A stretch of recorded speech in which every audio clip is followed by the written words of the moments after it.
Hi guys, இன்றைக்கி விடிய காலையில் கிளம்பி எங்கே போகிறோன்னா கோட்டப்பட்டினத்துக்கு தான். கோட்டப்பட்டினத்தில் பள்ளிவாசலுக்கு. ஸோ மார்னிங் 4 மணிக்கெலாம் எழுந்துச்சி கிளம்புறதுனால எம்டி ஸ்டொமக்காக இருந்தோம். ஸோ அப்பா இடையிலே நிறுத்தி வடை அப்புறம் போண்டா அதெல்லாம் வாங்கி கொடுத்தாங்க. அப்படியே சாப்பிட்டுட்டு வந்தாச்சு. ஸோ 2-3 பஸ் மாறி தான் போனோம். பார்த்தா செம்மையாக இருந்துச்சு பள்ளிவாசல். நான் சின்ன பிள்ளை போயிருக்கேன், அப்புறம் இடையில கூட கொஞ்சம் போயிட்டு வந்தேன், நான் மறந்துட்டேன். ஆனால் நல்லா இருந்துச்சுங்க, பார்க்க நல்லாயிருக்கும் பள்ளிவாசல்.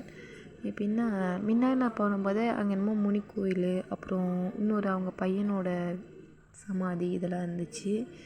ஸோ அந்த முனி கோயில் எங்கே இருக்குதுன்னு தெரில, நான் மறந்துட்டேன். ஆனால் அம்மா கூப்பிட்டு போனாங்க. இது வந்து அவங்க பையன் என்னோட சமாதின்னு சொன்னாங்க.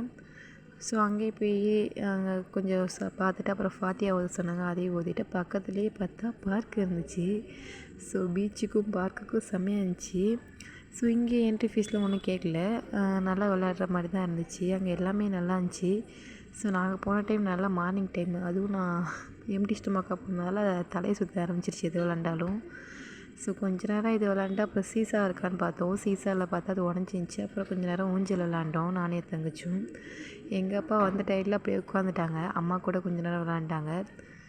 ஸோ அதோட பார்த்துட்டு அப்படியே சுற்றி பார்த்துட்டு இருந்தோம். நல்லா துறைமுகம் மாதிரி நல்லா போட்லாம் கிட்டக்க இருந்துச்சு.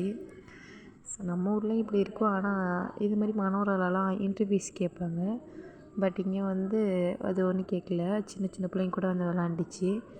அப்படியே சரின்ட்டு கிளம்பியாச்சு. ஏன்னா அதுக்கப்புறம் வேலை இருக்குன்ட்டு அப்பா சொன்னனால கிளம்பிட்டோம். அப்புறம் அப்பா சாப்பாடு வாங்கி கொடுத்தாங்க.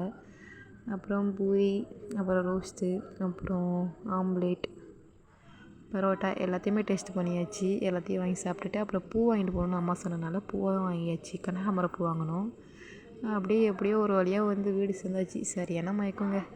அப்புறம் ஜூஸ் வாங்கி குடிச்சிட்டு வந்தோம். பார்த்தா பஸ்ஸில் ஏறி மறுபடியும் ஜூஸு. ஏன்னா ரொம்ப தாகம் எடுத்துருச்சு. நான் படுத்துட்டேன் பஸ் ஏறினோடனே. அப்புறம் வீட்டுக்கு வந்து மறுபடியும் சமைச்சி மறுபடியும் சாப்பிட்டுட்டு இருந்தோம். என்ன செய்கிறதுன்னு தெரில, ஏதோ செய்யணும்னு செஞ்சோம். அப்புறம் மாம்பழம் பார்த்தா செம்ம டேஸ்ட்டாக இருந்துச்சு. அந்த போயிட்டு வந்த ட்ராவலுக்கும் அந்த மாம்பழத்துக்கும். அப்புறம் புளிக்குழம்பு இதை வச்சு வரட்டா.